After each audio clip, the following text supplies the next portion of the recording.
Welcome back. Hello, I'm Sammy, and this is Life with Sammy.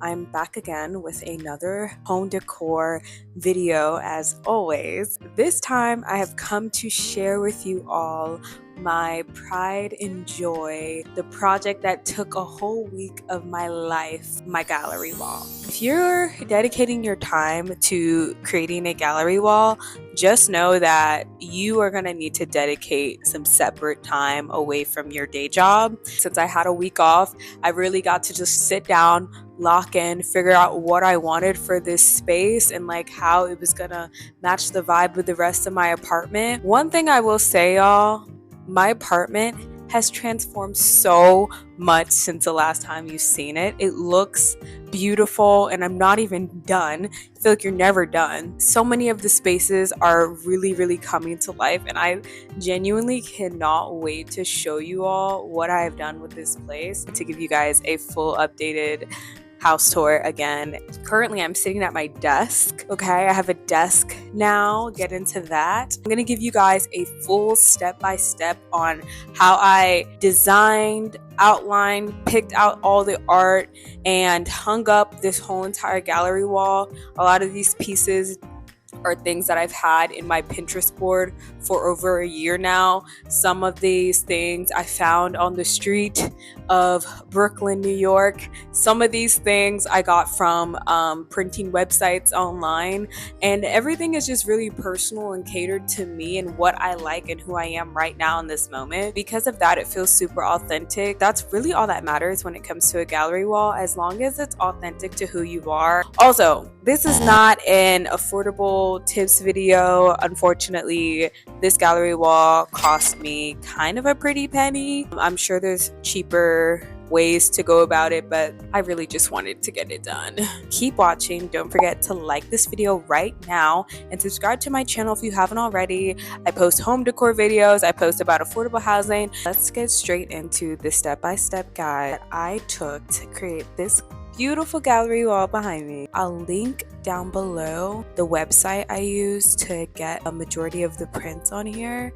Although this is not sponsored, it absolutely should be. Decenio, sponsor me. You will be sponsoring me in the future. You'll want to be sponsoring me in the future. So whoever's on their PR team, if you know what's good for your company. Step one is very simple. I feel like this is something that if you haven't already done this, you're not serious about creating a gallery wall. Collecting inspiration. So for me, I started by going through Pinterest. Before I even got this apartment, like I told you guys in my very first video about how I found my apartment, go watch that if you haven't already. I started planning the design for my apartment before I even got it. So like I've been on this. The artwork for this apartment was the hardest thing for me to kind of like find. It's the decoration. It's so hard to decide how you want to decorate. Oh, there's one thing to have all the basics, but then there's one thing to decorate. So I found that whenever I would scroll through Pinterest or Instagram, I'd make sure that anything that I see and that I'm liking, I'll save it. Pinterest, you know how they kind of link pictures?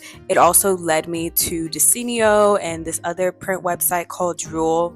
Drool is a little more pricey, so we'll say that I have a piece of artwork that was on the Drool website, but I actually found the artist's website who created the piece and I downloaded it from there, and then I went to Staples and got it printed out for way less. So that's always an option as well. Step two, you're gonna want to explore local areas if you can. You would be surprised how many local thrift stores have like some cool ass artwork, or even frames, y'all. Frames are, for no reason, surprisingly quite expensive depending on where you get them from. I got all of my frames from Walmart. Frames in general are kind of expensive, so I would recommend going to your local thrift stores, seeing what you can find. You never know what you can rework. I actually found two pieces on this wall on the street in my neighborhood, and they were in great condition. First art piece that I found for this apartment was the one right above me, and I'll show you guys. It's this yellow,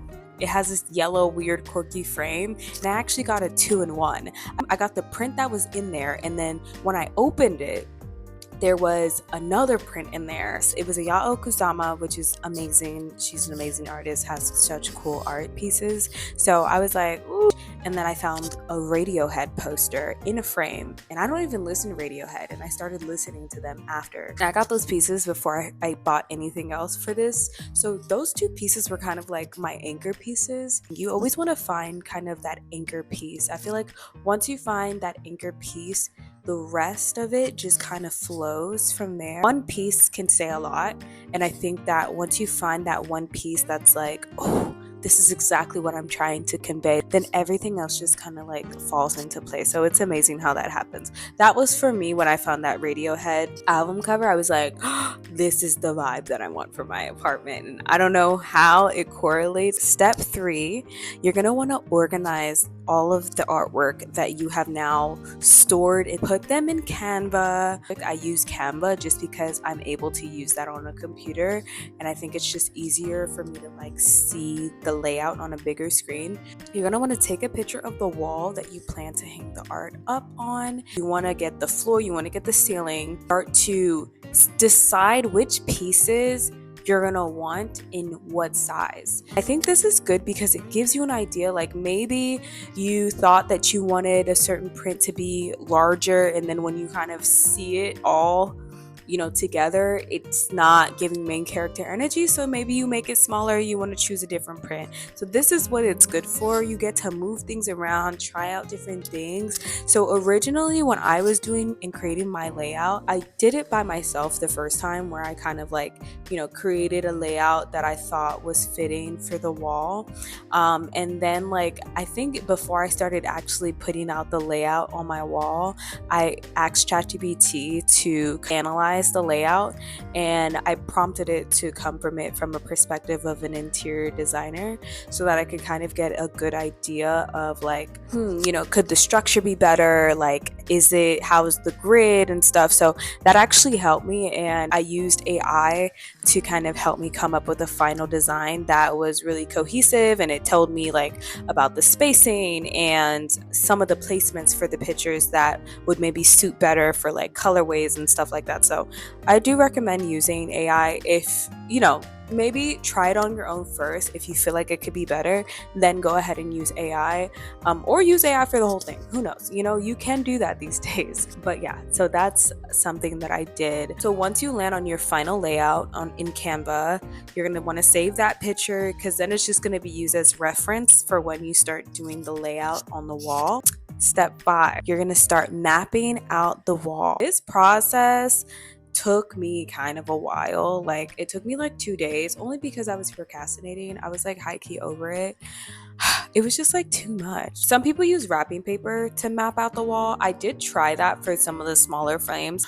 I don't know if I recommend. I think that the girlies love to say things are so easy, so quick on TikTok, but the bitches are lying. The girlies are lying. Even with my little X-Acto knife, that shit was not cutting right. The whole thing was just too much, honestly. So I prefer using painter's tape.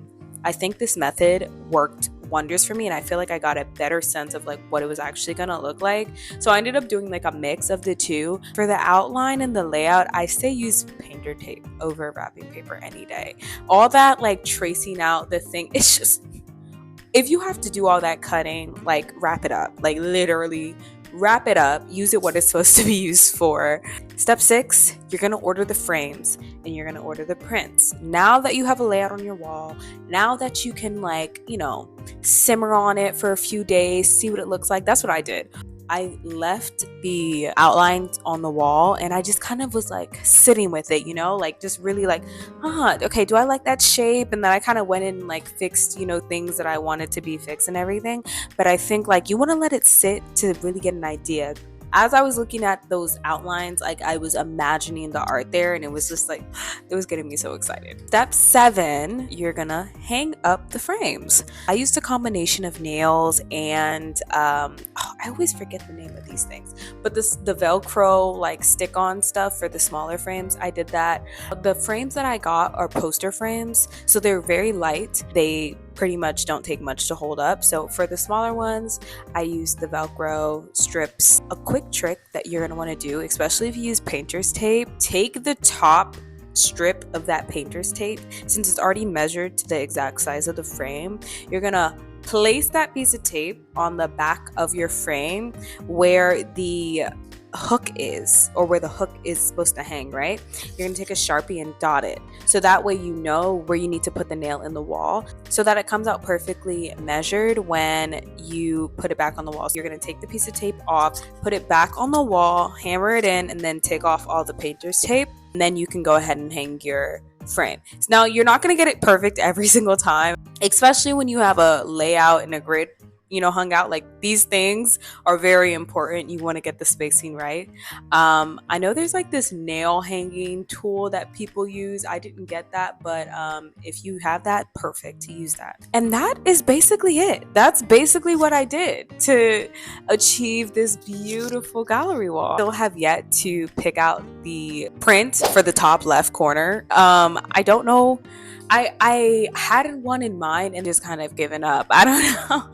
But I am going to finish it eventually. That last piece, it's just that one little piece. If you guys have any ideas of what I should put in the top left corner, please share, okay? Because I'm aware that it's white and it's blank. I'm going to do another video explaining to you guys how I achieved the gallery wall in my bedroom. That was also a fun project. It was super quick. I chose the artwork very fast. I don't know why. The artwork for that room just came to me very easily. So yeah, if you enjoyed this video, please give it a like.